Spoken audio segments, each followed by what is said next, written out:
vers les côtés, donc la bouffe. Donc, qu'est-ce que j'ai? Réchaud, enfin gaz plutôt, donc c'est Primus. Donc normalement j'ai des grosses bouteilles, comme celle-ci. Mais ça c'est trop lourd. Et pour ça peut tenir quoi? Ça peut tenir bien plus d'une semaine, ça peut tenir 2 semaines facile. Donc j'ai opté pour une plus petite, donc bien plus légère et bien plus pratique. Hop, ensuite, qu'est-ce qu'on a?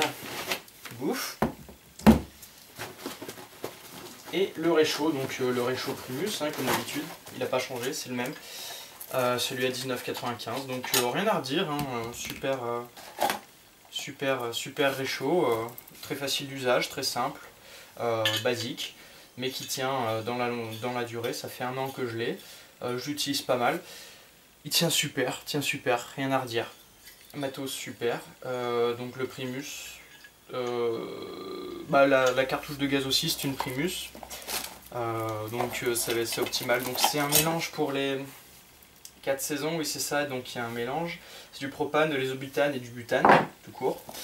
Donc voilà, ça peut bien servir pour les 4 saisons, donc parce que en conditions froides on va pouvoir quand même utiliser cette cartouche. Donc là je pars pas dans la neige, hein, je pars pas non plus faire de la haute montagne, donc je vais pas avoir besoin de l'utilité 4 saisons, mais bon, ça peut toujours servir. Donc niveau bouffe, c'est une question assez importante quand même. Qu'est-ce que c'est ça? C'est tout simplement des boîtes de rations que j'ai enlevées, donc c'est débile de prendre la boîte en elle-même. Donc qu'est-ce que c'est? C'est des boîtes de rations. Pourquoi des boîtes de rations? C'est parce que tout simplement il y a tout et c'est pas mauvais et c'est pratique à transporter. Par contre, ceux qui disent oui, moi je pars avec 3 soupes pour partir 5 jours en montagne, non, c'est débile, c'est totalement débile, c'est totalement idiot, il faut surtout pas faire ça. Tout simplement parce que des soupes, j'en ai pris. Déjà, un paquet, ça fait une personne, ça fait un repas limite. J'ai pas eu assez en prenant un paquet de soupe qui était censé être pour 4 personnes. Dans un repas, ça n'a pas été suffisant pour moi.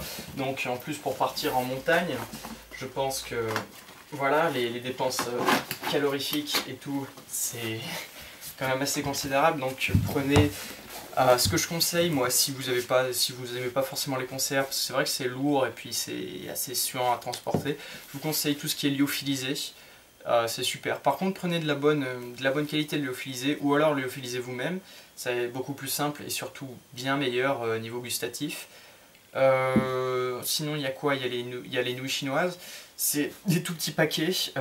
C'est gros comme ça, à peu près. C'est super léger et ça coûte 50 centimes. Et là, on a un vrai repas. Enfin, on a un vrai plat. Ça cale bien et c'est pas mauvais en plus. Donc, de l'autre côté, qu'est-ce qu'on a? Hop, on a tout ce qui reste des rations, hein. Ça c'est tout le nécessaire de boissons chaudes. Là on a du fromage fondu, du riz au lait et de la terrine. Là on a des soupes, donc les soupes pour en entrée c'est super. Hop, et bien sûr les fameux biscuits de campagne. Donc ça c'est génial aussi, ça sert de pain en fait.